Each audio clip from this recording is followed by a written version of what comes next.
నీకు కూడా ఒక సమయం వస్తుంది, నిన్ను కూడా దేవుడు తల ఎత్తే టైం ఇస్తాడు. ప్రతి మనిషికి జీవితంలో కొన్ని మలుపులు ఉంటాయి. నీ లైఫ్లో దేవుడు ఆ మలుపు తీసుకున్న దాకా ఓపికతో దీన మనసు కలిగి ఎదురు చూడు. చెల్లి ఓ తమ్ముడా, ఓ అన్న, ఓ అక్క, ఓ బాబాయ్, ఓ పిన్నమ్మ అందరికి చెప్తున్నాను నేను. నువ్వు ఏ కండిషన్లో ఉన్నావు, ఎలాంటి పరిస్థితుల్లో ఉన్నావు, ఎలాంటి చేదైన అనుభవాల్లో ఉన్నావు, గుర్తుపెట్టుకో, నా దేవుడు అన్యాయసుడు కాదు. ఈ భూమి మీద ఉన్నప్పుడే, నువ్వు సజీవంగా ఉన్నప్పుడే నీకంటూ కొన్ని మలుపులు దేవుడు డిజైన్ చేసి పెట్టాడు. ఆ మలుపుల్లోకి నీ లైఫ్ ప్రవేశించిన దాకా నీకు ఈ అనుభవాలు ఉంటాయి. అందులోనికి నువ్వు ప్రవేశించినప్పుడు రాజు ఎస్తేరు తలనెత్తినట్టు నా దేవుడు నీ తలనెత్తటం నువ్వు కళ్ళారా చూస్తావు, నువ్వు అనుభవిస్తావు పక్కా.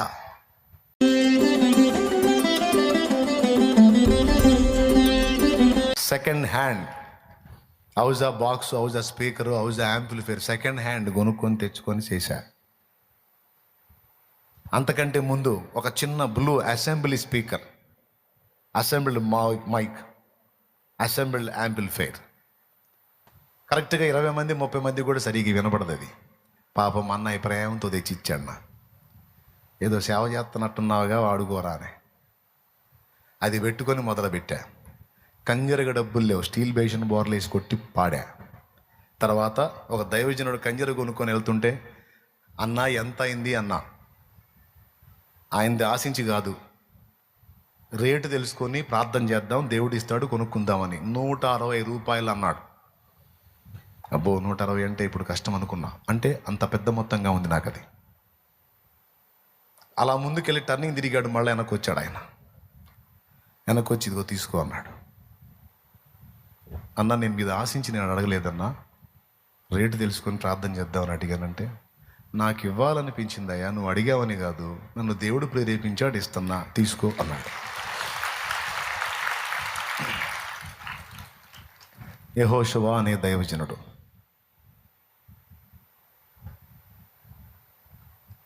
ఈరోజుకి మర్చిపోలా. అది మొదట నాకు దేవుడు దైవజనుడి ద్వారా ఇచ్చిన కంజర.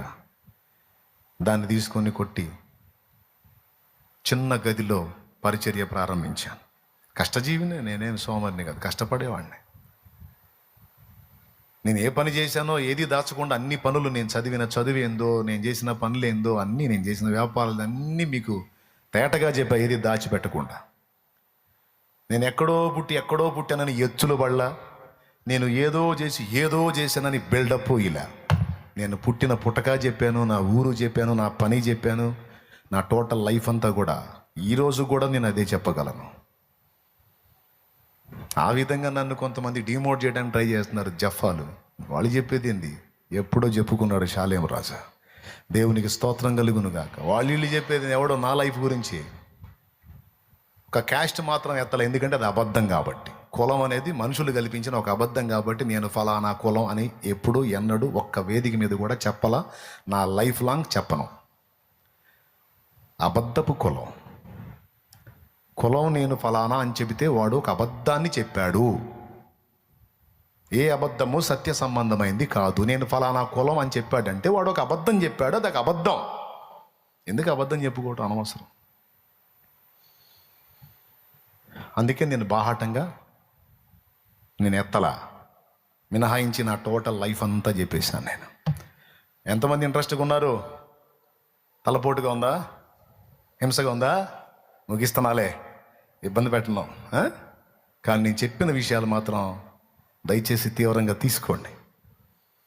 షార్ట్కట్లో మేడలు కట్టాలనుకోవద్దు, షార్ట్కట్లో కుప్పల మీద కూర్చోవాలనుకోవద్దు, షార్ట్కట్లో పేరు సంపాదించాలనుకోవద్దు.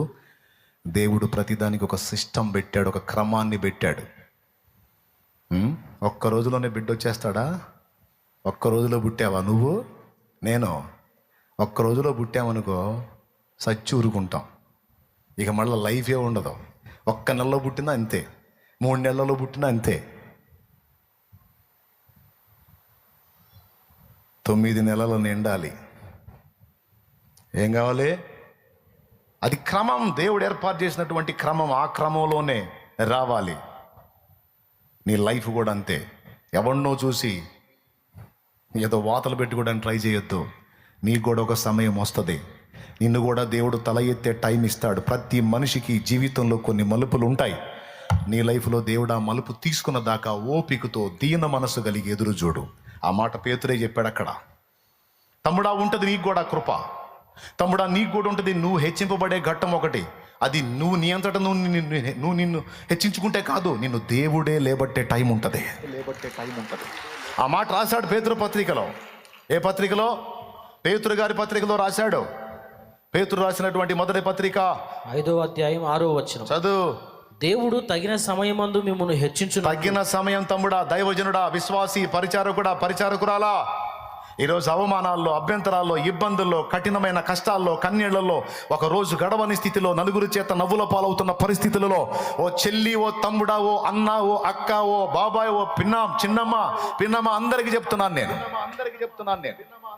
నువ్వు ఏ కండిషన్లో ఉన్నావు, ఎలాంటి పరిస్థితుల్లో, ఎలాంటి చేదైన అనుభవాల్లో ఉన్నావు, గుర్తుపెట్టుకో, నా దేవుడు అన్యాయసుడు కాదు. ఈ భూమి మీద ఉన్నప్పుడే, నువ్వు సజీవంగా ఉన్నప్పుడే నీకంటూ కొన్ని మలుపులు దేవుడు డిజైన్ చేసి పెట్టాడు. ఆ మలుపుల్లోకి నీ లైఫ్ ప్రవేశించిన దాకా నీకు ఈ అనుభవాలు ఉంటాయి.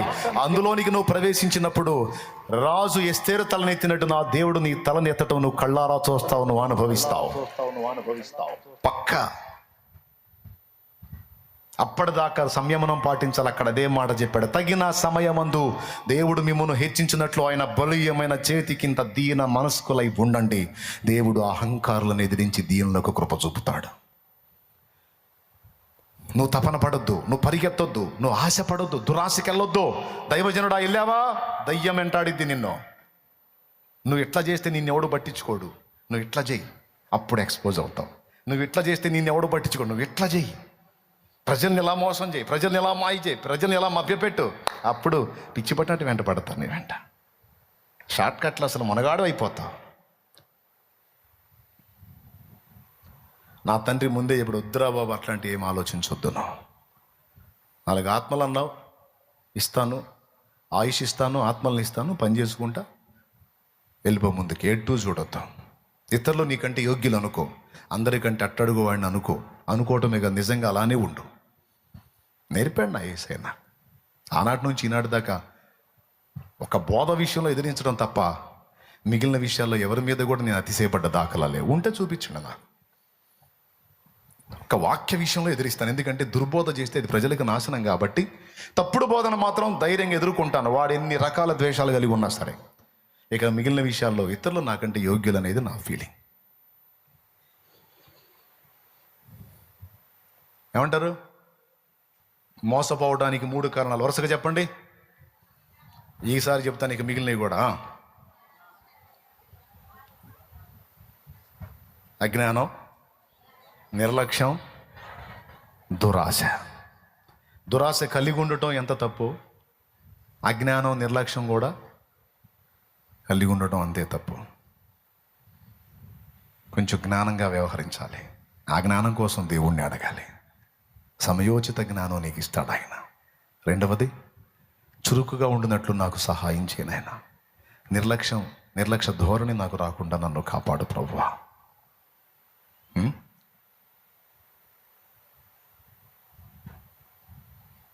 3వది, దురాశ నాలోనికి రానియొద్దు, దాన్ని అధిగమించే శక్తి నాకు. నా శరీరం దురాశను ఉత్పత్తి చేస్తుంది, ఆ దురాశను అధిగమించే శక్తి నాకు ఇయ్యా ప్లీజ్. నన్ను మోసపోనియొద్దు ప్రభువా అని నువ్వు ప్రార్థన చేయి. గుర్తుపెట్టుకో, సేవకుడు, విశ్వాసం అందరికీ చెప్తున్నాను నేను, ప్రతి మనిషికి దేవుడు నిర్ణయించిన టైం ఒకటి ఉంటుంది. ఎంతమంది నమ్ముతున్నారు తమ్ముడా? అప్పటిదాకా ఎవడు ఎన్నన్నా నమ్ముకొని, ఎవరు ఎన్ని రకాలుగా అనుకొని, ఎవరు ఎంత స్పీడ్గానైనా పరిగెత్తనాయి, నువ్వు దేవుని కనుసన్నల్లో గాను నడిస్తే చివరికి ఏం జరిగిందో తెలుసా? ముందు పరిగెత్తిన కుందేలు, వెనక నడిచిన తాబేలు ఈక్వల్ అయ్యి, ఇంకా చెప్పాలంటే తాబేలే విన్ అయ్యే అవకాశం ఉంటుంది. కొట్ట చప్పట్లు దేవుని మయంపరుచుకో. అర్థమైందా? ఏమైంది? చేస్తాడు అట్లా దేవుడు. తొందరపడొద్దు, షార్ట్కట్లో ఏదో అయిపోవాలని చెప్పి ఇది కావద్దు. ఈరోజు ఫేమ్ కోసం, గుర్తింపు కోసం కొంతమంది పడుతున్న బాధలు, తిప్పలు, కొంతమంది ఏమో పిచ్చి పిచ్చి బోధలు చేస్తున్నారు ఆ రూపేణ ఎక్స్పోజ్ అవ్వడానికి. కొంతమంది అందరిని విమర్శిస్తారు. ఎవడైనా సరే ఇప్పుడు పబ్లిక్ కావాలంటే ఇప్పుడు అందరూ ఎంచుకున్న పందా ఏంటో తెలుసా? చాలామంది ఆల్రెడీ ప్రజల్లో గుర్తింపబడినటువంటి వ్యక్తుల్ని విమర్శించుట ద్వారా ఈడెవడ్రా ఫలానా ఆయన్ని విమర్శిస్తున్నాడు, ఈయన విమర్శిస్తున్నాడు, ఆయన విమర్శిస్తున్నాడని. ఇప్పుడు గాంధీకి ఎంత గుర్తింపు ఉందో గాంధీని చంపిన గాడ్సే కూడా అంతే గుర్తింపు ఉన్నట్టు, ఒకవేళ మనం అనుకున్న పందాలో మన గుర్తింపు రాకపోతే ఆపోజిట్లోనైనా సరే గుర్తింపు పొంది మనకంటూ ఒక పొజిషన్ ఏర్పరచుకొని సమాజంలో మనం కూడా ఉండాలి. వీళ్ళ ధైర్యం ఏంటో చెప్పనా? దేవుడు ఏర్పరచుకున్న పాత్రలను ఎందుకు వీళ్ళు నిందిస్తారో చెప్పనా? ప్రతి దైవ పాత్రకి ప్రేమించే వాళ్ళే కాదు, ద్వేషించే గుంపు కూడా గుంపు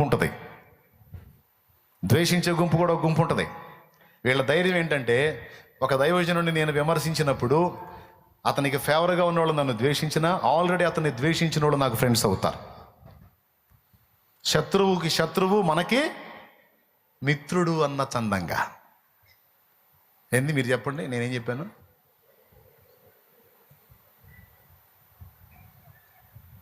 శత్రువుకి శత్రువు మనకి మిత్రుడు అన్నట్టుగా ఇప్పుడు ఆ వ్యక్తిని ద్వేషించే వాళ్ళు కొంతమంది ఉంటారు కదా, వాళ్ళు మనకి ఫేవర్ అయిపోతారు. వాళ్ళకి మనం పెద్ద ధ్వజంలా కనపడతాం, గజంలా కనపడతాం. కాబట్టి వాడిని లైక్ చేసేవాళ్ళు మనల్ని లైక్ చేయకపోయినా ఆడిని ద్వేషించే వాళ్ళు మనకి ఫేవర్ అయిపోతారు. కనుక ఆ గుంపునన్నా సంపాదించుకుందాం, వేరే విధంగా మన వల్ల ఈ సావట్ల అని ఈరోజు చాలా దాదాపు ప్రతి ఒక్కడంటే 3 భాగాలు సరుకంతా కూడా ఇప్పుడు అదే లైన్లోకి వస్తుంది. ఎవడన్నా సరే గుర్తింపు పొందాలి అంటే ఫలానోడు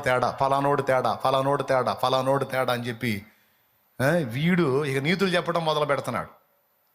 ఏం చెప్పడం మొదలు పెడుతున్నాడు అంటే, పెళ్లి కాని అమ్మాయి నలుగురిని కానీ 5వ వాడికి నొప్పులు పడుతున్న ఆమెకి క్లాస్ ఇచ్చినట్టు ఈ చెంచాగాడు.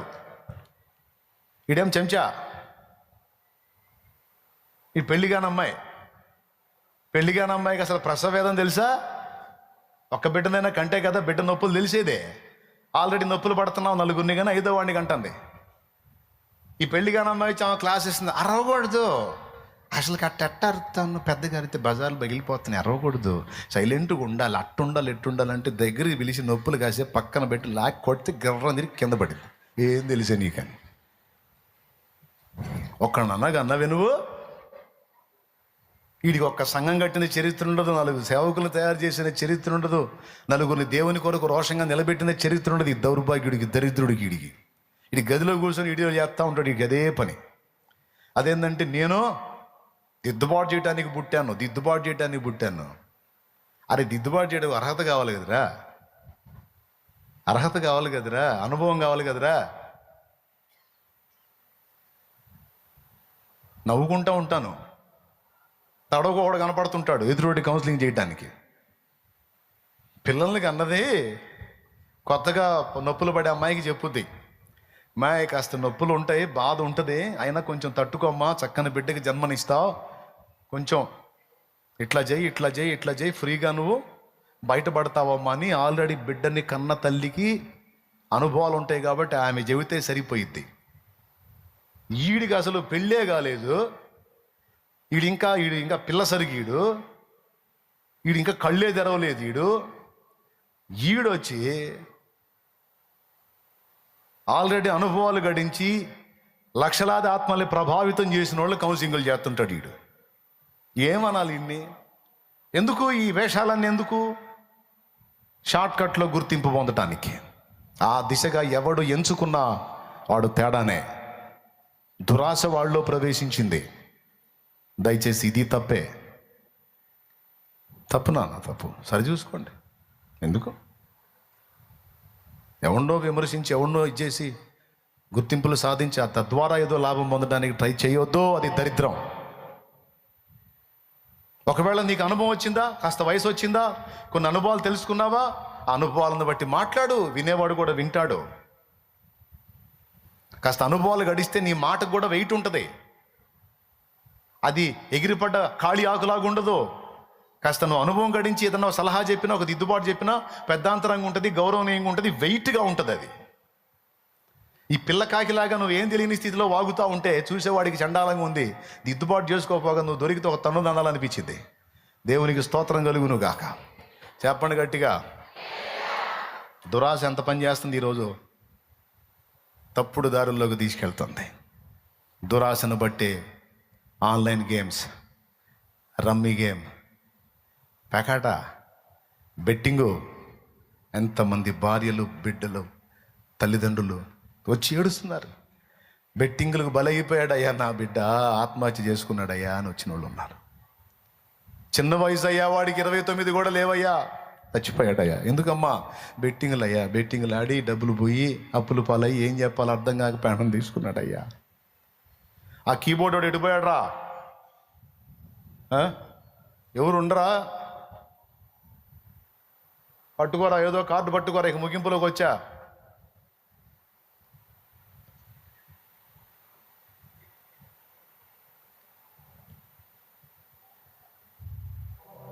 దురాశ గర్భమును ధరించి పాపమును కనగా పాపం పరిపక్వం మరణాన్ని గంటుందని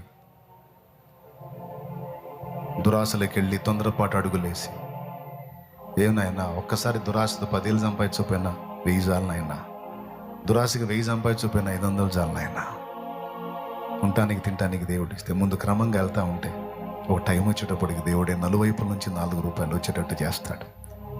ఆర్థిక విషయాలకు తొందరపడద్దు, సేవకి తొందరపడి తప్పటి అడుగులు వేయొద్దు. గుర్తింపుల కోసం మీకు చేతబడి చేశారు, మీ ఇంటి 5 ఉన్నాయి, మీ ఇంటి ఇవి ఉన్నాయి, 5 ఇవ్వాలి, ఇది ఇవ్వాలి అని చెప్పి వెళ్ళి అంత అల్లకాల్లోలం చేసి, మీ ఇంట ఇది ఈశాను ఇక బాగుంటుంది, ఇది ఈశాను బాగుంటుందని అన్యులు మాంత్రికులు చేసినట్టు చేసి చివరికి ప్రజల్ని మాంత్రికత్వం వైపుకి, అన్ని జనుల ఆరాధనల వైపుకి తిప్పుతున్న దరిద్ర పనులు అవసరమా? భూమిలో ఉన్నదాన్ని భూమిలోనే నాశనం చేయలేడా దేవుడు? ఒకవేళ ఆ కుటుంబం నిజంగా మంత్ర ప్రయోగానికి గురై ఉంటే మన మోకాళ్ళుని ప్రార్థన చేస్తే తీయాల్సిన అవసరం లేదు, అక్కడ దాన్ని అక్కడే బూడిద చేసే శక్తి నా దేవునికి ఉంది. తీస్తేనే కాదు, చూస్తేనే కాలిపోయిద్దే. హల్లెలూయా. మీకు తెలుసా, నిలువున ఆపించాడు సంఘంలో సువార్త సభకు వాక్యానికి పిలిపించి నిలువున ఆపించాడు. ఈరోజు ప్రాణాలతో లేడా తమ్ముడు? లేడు, ఆయన కూడా లేడు. పేర్లు పెట్టి పిలిచిన ఆయన. నా ఆత్మ ఎంతో దుఃఖపడింది ఆ రోజు. సిద్ధపడిన ఆత్మల్ని కూర్చోబెట్టాడు. అంతోటి భాగ్యానికి ఎందుకురా నువ్వు సభ పెట్టింది, ఎందుకు నువ్వు కూటం పెట్టింది? ఎవడి మెప్పు కోసం, ఏ గుర్తింపు కోసం, ఏ ఘనత కోసం? 4 ఆత్మలు రక్షించబడితే కదా ఆ సభకు న్యాయం జరిగేది. 4 జీవితాలు ప్రభు వైపు తిరిగితే కదా సభకు న్యాయం జరిగేది. 4 కుటుంబాలు కట్టబడితే కదా, 4 బ్రతుకులు మార్పు చెందితే కదా, 4 ఆత్మలు రక్షింపబడితే కదా. మనం పడ్డ కష్టానికి, పెట్టిన ధనానికి, చేసిన ప్రకటనకి, చెప్పిన వాక్యానికి న్యాయం జరిగేది. అవన్నీ జరగకుండా ఎవరినో మభ్యపెట్టి, ఇదిగో నీ పేరు సుబ్బాయమ్మ, నీ పేరు పుల్లమ్మ, నీ పేరు ఎంకమ్మ, నీ పేరు కోటమ్మ రా, గుంపులో రాయేస్తే తగలదా?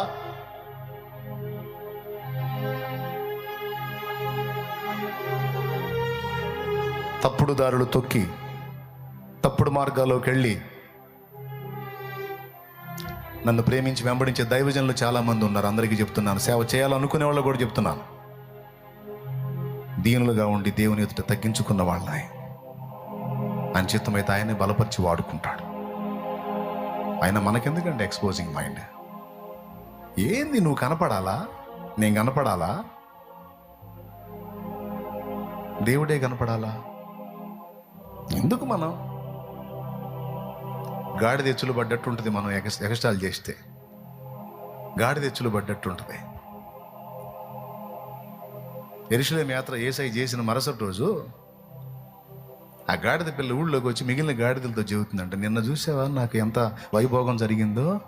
అస్సలు నేను వస్తుంటే నా కాళ్ళ కింద జనాలు ఖర్జూరపు మట్టలు, వాళ్ళ వస్త్రాలు వేశారు నా కాళ్ళ కింద, వాటి మీదగా నడుచుకుంటూ పోయా నా వైభోగం, నా భోగం చూశారా అన్నట్టు.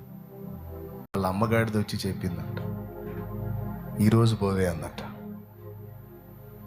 నిన్న పోయావు, ఖర్జూరపు మట్టలు వస్త్రాలు వేశారుగా, ఈరోజు పోవే అన్నట్ట. ఎందుకు పోను మమ్మీ? ఈరోజు పోయినా జనం అంతే చూస్తారు. సరే పోయి రావే. పోయింది. ఒక కథే అనుకోండి, ఎగ్జాంపుల్. పోతే దాన్ని ఎవడని పట్టించుకుంటాడా? పోయి మనుషుల ముందు నిలబడింది, తలా ఒక తన్ను దాన్ని పంపించారు. మనుషులు పోయి అడ్డం నిలబడుతుంది. ఏమని?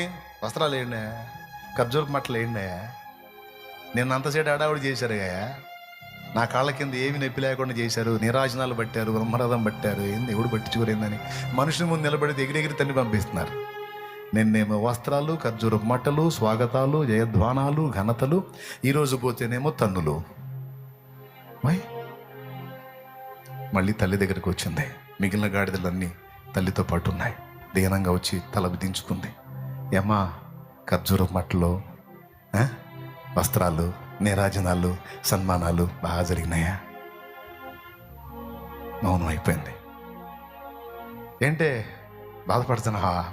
కాదు మమ్మీ, నిన్నేమంత హడావుడి చేశారు, ఈరోజు కొట్టారేంది మమ్మీ, ఈరోజు అసహించుకున్నారే, నెట్టేశారేంది మమ్మీ అంటే, నిన్నటికి ఈరోజుకి ఒక్కటే తేడా. నిన్న నువ్వే, ఈరోజు నువ్వే. కాకపోతే నిన్న ఆయన ఉన్నాడు నీ మీద, నిన్న ఆయన ఉన్నాడే నీ మీద, ఈరోజు నువ్వు ఉన్నావు, ఆయన లేడు. ఇప్పుడు చెప్పు, ఘనత ఎవరిది? నీ గొప్ప ధన్యత ఏంటి తెలుసా? ఆ ఒక్క పూట ఎక్కిందే నీ ధన్యత. ఇంకో ధన్యత ఏంటి తెలుసా? బంధింపబడింది నిన్ను విడిపించాడు చూడు, అదే నీ ధన్యత. ఎవరు వాడని నిన్ను వాడుకున్నాడు చూడు, ఎవరు పట్టించుకొని నిన్ను పట్టించుకున్నాడు చూడు, ఎవరు ఎన్నిక చేయని నిన్ను, బంధించబడిన నిన్ను, కట్టబడిన నిన్ను గుర్తించి, పిలిచి, విడిపించి, తెప్పించి నీ మీద కూర్చున్నాడు చూడు. నీ జీవితం మొత్తానికి సరిపోయింది. చాలు చాలు చాలు, ఇక ఆయన మీద ఎక్కించుకొని ఊరేగించి, అంతే నీ పని. అంతేగాని ఆయన మీద నువ్వెక్కి నువ్వు ఊరేగటానికి ట్రై చేయొద్దు, నేను ఊరేగటానికి ట్రై చేయొద్దు. అది దొంగతనం. ఎవరి మీద ఎవరెక్కాలి? దైవజనమా, యథార్థంగా చెప్పండి, ఎవరి మీద ఎవరెక్కాలి? గాడిద పిల్లలమైన మన మీద ఆయన ఎక్కాలి. అంతేగాని ఆయన మీద మనం ఎక్కి మనం మహిమ పొందాలనే ఆలోచన ఎన్నడూ రానియొద్దు. దొంగతనం అది. ఎప్పుడు నీ పని ఆయన్ని మోసుకెళ్ళటం. ఆయన హెచ్చవలసి ఉన్నది, నేను తగ్గవలసి ఉన్నది. ఆయన హెచ్చాలి, ఆయన హెచ్చాలి, ఆయన హెచ్చాలి, ఆయన హెచ్చాలి. ఆయనే హెచ్చుకుంటా పోతే మరి నీకేంటి? ఆయన్ని హెచ్చించటమే నా గొప్పతనం, అంతకుమించి చేయలేదు. ఏమంటారు? ఇప్పుడు చెప్పేసేయండి మరి, మోసపోవాలా మనం? ఇంకలేండి, పైకి లేచి నిలబడండి. టైం ఎంత అయిందా? 2 అయిందా? 1? 7 నిమిషాలు ఉంది. ఇంకలేండి, 1:52 అంట.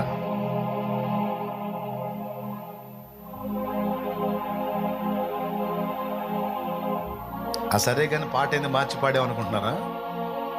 కావాలనే పాడా.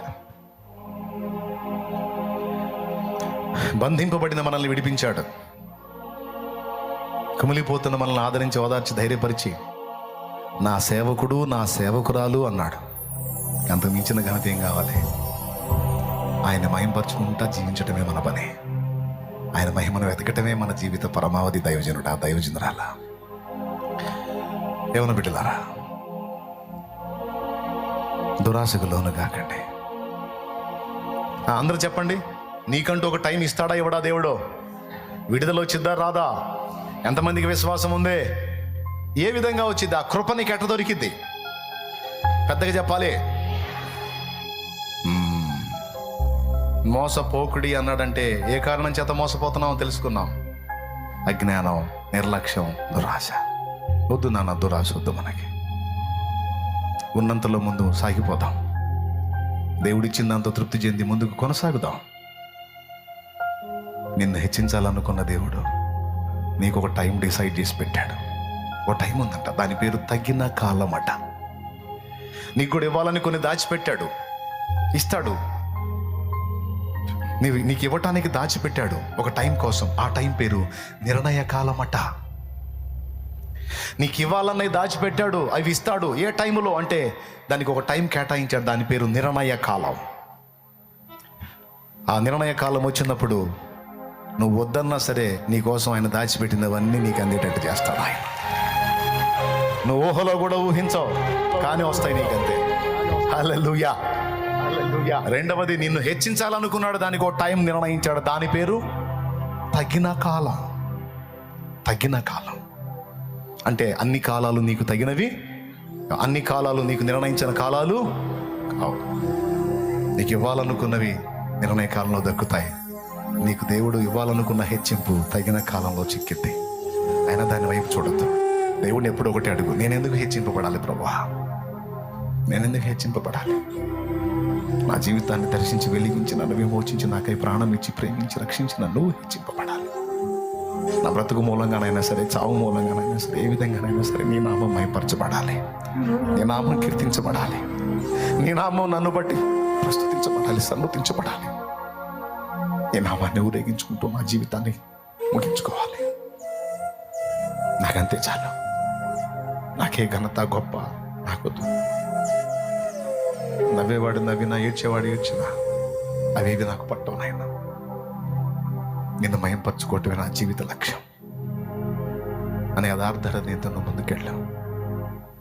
ఆయన చూసుకుంటాడు. హెచ్చింపు నువ్వుగా నేనుగా ఆశించొద్దాం.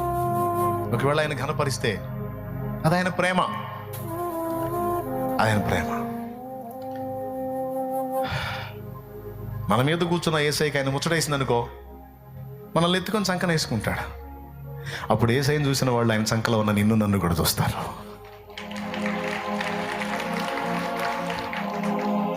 అసలు ఏసై నేను కోరుకున్నదే నీ ధన్యత.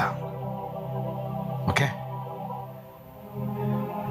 రారాజువైయుండి రథముల నడుగలేదు, సర్వాధికారి నీవు గుర్రాలు కోరలేదు.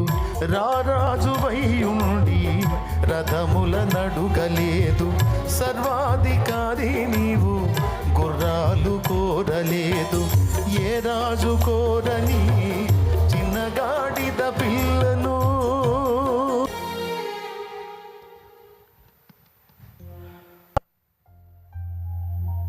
నువ్వు ఆయన బిడ్డవి, కళ్ళుమై ప్రార్థన చేద్దాం.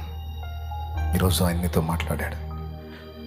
నీకు ఇవ్వాలనుకున్నవి చాలా ఉన్నాయి, నేను ఇస్తాను. నిర్ణయకాలం వచ్చినప్పుడు నీకు దాచిపెట్టినవన్నీ నీకు అందేటట్టు చేస్తాను. దేని గురించి నువ్వు కంగారు పడద్దు, కలత చెందొద్దు. ఆర్థిక దరిద్రతైన, అప్పుల బాధైన, ఆత్మీయ క్షీణతైన, శరీర రోగమైనా, అది ఏ విధమైన ఫలమైన నిర్ణయించిన కాలం ముందు ప్రతిదీ నీకు దక్కుతుంది. భయపడద్దు. ధైర్యం తెచ్చుకున్న వైపు చూడమని దేవుడిని పిలుస్తున్నాడు. తగిన కాలం ముందు నేను నిన్ను హెచ్చించినట్టు నా బలీయమైన చేతి కింద దీన మనస్సు కలిగి ఉండు. నేను చూసుకుంటాను. నిన్ను ఎలా బయటికి తేవాలో, ఏ విధంగా నిన్ను నలుగురికి పరిచయం చేసి నీ నోట నా వాక్కు నుంచి నిన్ను ఎలా వాడుకోవాలో. ఎక్కడో గొర్రెలు కాస్తున్న దావీదుని తీసుకొచ్చి రాజును చేసిన వాడిని, ఎక్కడో మొర్దెకై ఇంట్లో ఒక మూలన పడున్న ఎస్తేరుని తీసుకొచ్చి 127 సంస్థానాల మీద రాణిని చేసిన వాణ్ణి, ఎక్కడో గాడిదలు వెతుక్కుంటూ వచ్చిన సౌలుని రాజునుగా చేసిన వాణ్ణి, ఎక్కడో ఒక మూలన పడ్డట్టున్నటువంటి వ్యక్తులు ఎంతో మందిని తీసుకొచ్చి ఘనపరిచిన వాణ్ణి, నా బలీయమైన చేతి కింద కాచుకున్న వారిని నేనే హెచ్చిస్తాను. ఎక్కడో మామ మంద మేపుతున్న మోషేని తీసుకొచ్చి ఘనపరిచి మోషేని వాళ్ళందరి ఎదుట గొప్ప చేసి వారందరూ మోషేకి లోబడేటట్టు చేసింది నేనే. నా ప్రియ కుమారుని నామాన్ని కూడా హెచ్చించి ప్రజలందరూ ఆయన నామానికి లోబడేటట్టు చేసింది నేనే. కాబట్టి నేనే నిన్ను ఆశీర్వదిస్తాను. నువ్వు దాన్ని లక్ష్య పెట్టకుండా నీ ముందుంచిన కార్యాన్ని చేస్తూ వెళ్ళిపో. దురాశకెళ్ళొద్దు, నిర్లక్ష్యంగా ఉండొద్దు, అజ్ఞానంగా అమాయకత్వంగా ఉండొద్దు. చురుకుగా ఉండటానికి జాగ్రత్త పడు. నా వాక్యాన్ని చదువు, ప్రార్థన చేయి, ఆత్మీయంగా కొనసాగు, నాతో సరైన అనుబంధాన్ని కలిగి ఉండు. తర్వాత అన్నీ నేను చూసుకుంటానని ఆయన మాట్లాడుతున్నాడు. ప్రార్థన చేద్దాం. తండ్రి, ఈవేళ నాతో మాట్లాడావు. సర్వలోకాన్ని మోసపుచ్చే శత్రువు, వాడి కుట్రలు కుతంత్రాలు, దేన్ని ఆధారం చేసుకుని మమ్మల్ని దెబ్బ కొడతాడో 3 సంగతులు ఈరోజు స్పష్టంగా మాకు బయలుపరిచాం. వీటిని అశ్రద్ధ చేసి చాలామంది గొప్ప గొప్ప సేవకులే ఫ్లాట్ అయిపోయారు. దయచేసి మేము అలాగా ఆ దుష్టుడి చేతిలో పడకుండా ఎవరెవరు ఏ విధంగా మోసపోబోతున్నారో దయచేసి ముందే మమ్మల్ని హెచ్చరించావు. మమ్మల్ని అలర్ట్ చేశావు. నీకు స్తోత్రములు స్తోత్రములు స్తోత్రములు స్తోత్రములు స్తోత్రములు చెప్పు. స్తోత్రాలు, వందనాలు ప్రభు. మా బిడ్డలందరినీ చైతన్యపరిచినందుకు స్తోత్రాలు, చైతన్యపరిచినందుకు స్తోత్రాలు. దయచేసి ఏ దుష్టుడి మాయలో, మోసంలో, కుట్రలో, ఉచ్చులో ఇరుక్కోకుండా మమ్మల్ని కాపాడు. మా బిడ్డల్ని కాపాడు. చిన్నలు, పెద్దలు, వృద్ధులు, స్త్రీలు, పురుషులు, యవనులు ఎవరు ఏ ఊరిలో చిక్కుపడబోతున్నారో దయచేసి తప్పించు. సేవకుల్ని తప్పించు, సేవకుల బిడ్డల్ని తప్పించు, విశ్వాసుల్ని తప్పించు, పరిచారకుల్ని తప్పించు, సేవకురాళ్ళని తప్పించు, మమ్మల్ని తప్పించు. లైవ్ ద్వారా వీక్షించే బిడ్డల్ని తప్పించు. వాడి మోసాల్లో చిక్కుపడకుండా మమ్మల్ని కాపాడి నీ కొరకు సాక్షార్థమని నేను వెలిగి ఫలించే కృప మా అందరికీ దయచేయమని యేసు నామములో ప్రార్థించి వేడుచున్నాం తండ్రి. ఆమేన్. దేని గురించి కూడా కలత చెందొద్దు, భయపడొద్దు. దేవుడు తప్పకుండా నీకు ఆయన చేసే సమయంలో సహాయం చేస్తాడు. అది ఆశ్చర్యమైన రీతిలో నీకు అందుతుంది. దేవుడు నీకు ఇచ్చిన దాన్ని చేయబోని విశ్వాసంతో సాగిపో. విజయం నీదే. అయితే ఒకటి, ఆయన బలీయమైన చేతి కింద దీన మనస్సు కలిగి ఉంటావు. గుర్తుపెట్టుకో, నీకు కమ్మిన నల్లమబ్బు ఆట్టే కాలం ఉండదు. శోధన కాలంలో శోధన వచ్చిందా? చంద్రబింబాన్ని చీకటి గమ్మిద్ది, కానీ అట్టే ఉండదు. నల్ల మబ్బులు చాలా కమ్ముతాయి చంద్రబింబాన్ని, కానీ చంద్రబింబం దిగులు పడదు. కమ్మిన నల్ల మేఘం వెళ్ళిపోతుంది. పూర్ణ వెలుగుతో పూర్ణ చంద్రబింబం మళ్ళా ప్రకాశిస్తుంది. నిన్ను కమ్మిన శోధనలు, శ్రమలు, దోషములు అనేటువంటి నల్ల మబ్బు కమ్మిందని దిగులు పడద్దో. అది నిన్ను విడిచిపోయే రోజు ఆసన్నమైంది. పూర్ణ చంద్రబింబం వలె మళ్ళా ప్రకాశించే రోజు రాబోతుంది. హల్లెలూయా, హల్లెలూయా. ధైర్యంగా ఉండు. శత్రువు తరుముతుండొచ్చు, లెక్క చేయొద్దు. ఆయన వైపు చూడు. దేవుడు నిన్ను వెలిగించాడు. వెలుగు లోకానికి పంచు. కృప మనందరికీ తోడై ఉండును గాక. ప్రవేశ రక్తమునకు చేయి, ప్రవేశ రక్తమునకు చేయి. యేసు నామమున సంపూర్ణ విజయం కలుగును గాక. ఆమేన్.